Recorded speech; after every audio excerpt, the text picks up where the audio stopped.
ডাকসু যখন আমরা দায়িত্ব নিয়েছিলাম আমরা বলেছিলাম আমরা শিক্ষার্থীদের নেতা হব না, আমরা তাদের প্রতিনিধি হব। শিক্ষার্থীদের কাজ হচ্ছে আমাদেরকে প্রশ্ন করা, আর ডাকসুর আমরা যারা প্রতিনিধি নির্বাচিত হয়েছি আমাদের কাজ হচ্ছে কাজ করে যাওয়া। শারীরিক শিক্ষা কেন্দ্রের এখানে আমাদের যে উন্নয়ন প্রকল্প সেটার অগ্রগতি দেখার জন্য বিশ্ববিদ্যালয়ের শিক্ষার্থীদের অনেক দিনের দাবি, বিশেষ করে নারী শিক্ষার্থীদের তাদের জন্য একটা আলাদা জিমনেশিয়াম করা। তো এর আগে এটা নিয়ে অনেক কথা হয়েছে, আলাপ হয়েছে, বিভিন্ন স্মারক দেওয়া হয়েছে বিশ্ববিদ্যালয় প্রশাসনকে।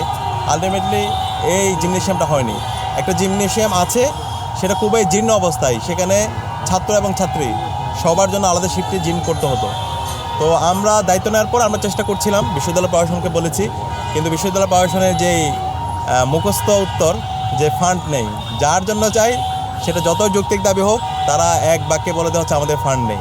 তো আমরা বসেছিলাম না, আমরা চাইলে বিশ্ববিদ্যালয় প্রশাসনের ফান্ড নিয়ে কথা বলে আমরা বসে থাকতে পারতাম, কিন্তু আমরা চেষ্টা করেছি, আমরা অ্যালামনাইদের কাছে গিয়েছি, যারা রিসোর্স পার্সন আছে তাদের কাছে অ্যাপ্রোচ করেছি। তো অ্যালামনাইদের মাধ্যমে আমাদের বিশ্ববিদ্যালয়ের জিমনেশিয়াম আলাদাভাবে নারীদের জন্য আলাদা একটা জিমনেশিয়াম তৈরির কাজ শেষ পর্যায়ে আজকে আমরা পরিদর্শন করে আপনাদেরকে দেখাবো। একই সাথে আমাদের এই যে শারীরিক শিক্ষা কেন্দ্র সেন্ট্রাল ফিল্ড, এই মাঠটা দীর্ঘদিন ধরে মানে প্রতিষ্ঠার পর থেকে ওইভাবে সংস্কার হয় নাই, জাস্ট হচ্ছে কিছু অবকাঠামোগত কাজ হয়েছে।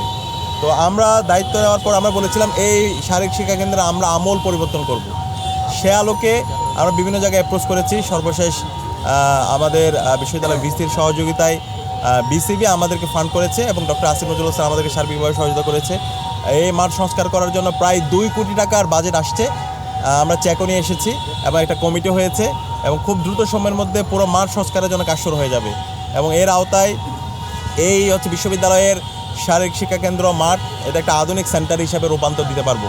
একই সাথে আমাদের যে ইনডোর যে রুমটা আছে গেমস রুম, সেটাকে আমরা আধুনিকায়ন করব এবং খেলাধুলার যে আধুনিক ইনস্ট্রুমেন্টগুলো দরকার সেই ইনস্ট্রুমেন্টগুলো আমরা ব্যবস্থা করব এবং এই মাঠকে ফুটবল, ক্রিকেট থেকে শুরু করে যত ধরনের খেলাধুলা আছে সেই খেলাধুলার জন্য উপযোগী করা হবে।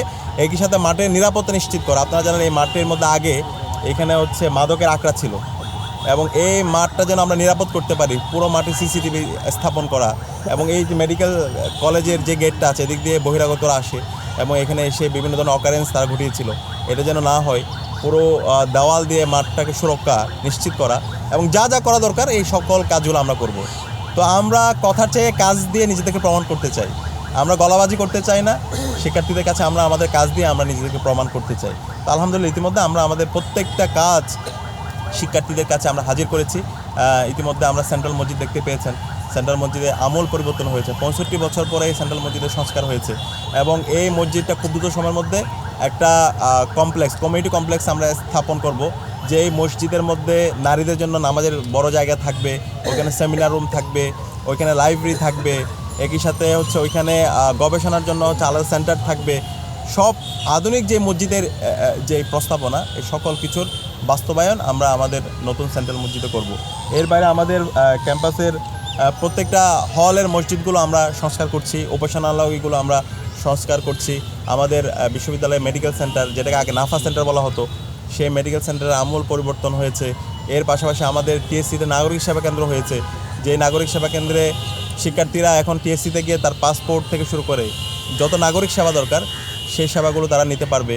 এবং সবচেয়ে বড় কাজ হচ্ছে বিশ্ববিদ্যালয়ে 2841 কোটি টাকার একটা অধিকতর উন্নয়ন প্রকল্প এসেছে, যে প্রকল্পের আওতায় ছাত্রীদের জন্য 5টা হল এবং ছাত্রদের জন্য 5টা হল, মোট 10টা হল নির্মাণ হবে এবং এই হল নির্মাণের কাজ ইতিমধ্যে ড্রাফট করার জন্য বাজেট দিয়ে দেওয়া হয়েছে এবং খুব দ্রুত সময়ের মধ্যে হল নির্মাণের কাজ শুরু হবে।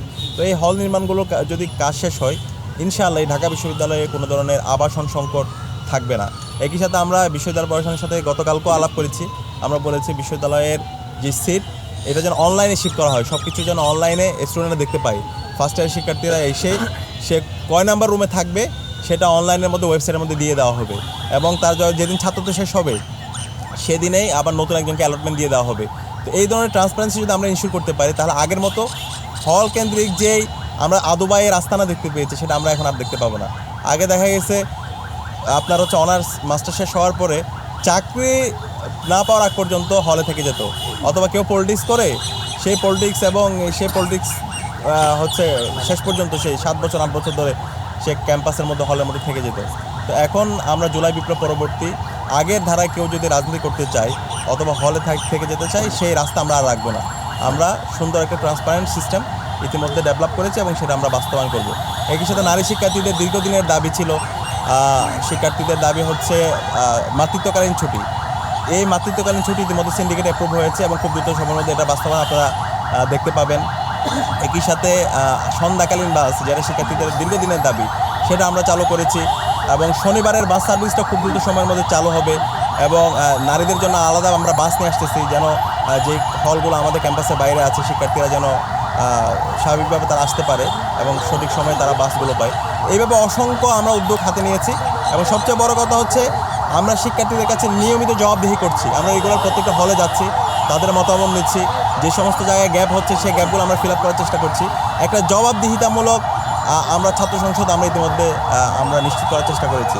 তো বর্তমান সরকারে যারা এসেছেন আমাদের প্রত্যাশা থাকবে তারাও সবসময় এরকম জবাবদিহিতা করবে। ডাকসু যেভাবে জবাবদিহি করছে শিক্ষার্থীদের কাছে, রেগুলার যেভাবে তারা হচ্ছে তাদের কাজের ইশতেহারগুলো পর্যালোচনা করছে, বর্তমান যে সরকার এসেছে তারাও যারা নাগরিকদের কাছে, জনগণের কাছে যে ইশতেহার দিয়েছে সেই ইশতেহার নিয়ে তারা জনগণের কাছে যাবে, জনগণের কাছে জবাবদিহি করবে এবং জনগণের যে ক্ষমতা সেই ক্ষমতা জনগণের হাতে তুলে দিবে এবং একটা ট্রান্সপারেন্ট সিস্টেম তারা ডেভেলপ করবে।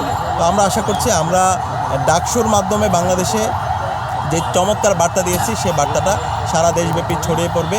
একই সাথে ক্যাম্পাসের যে আজকে একটি চমৎকার গণতান্ত্রিক পরিবেশ, এখানে ছাত্র সংগঠনগুলো আছে, ভালো কাজের প্রতিযোগিতা করছে, ছাত্র সংগঠনগুলোর মধ্যে একটা পিসফুল কোএক্সিস্টেন্স, তো এইটাকে যেন আরও সুদৃঢ় করতে পারি সেটা নিয়ে আমরা কাজ করছি।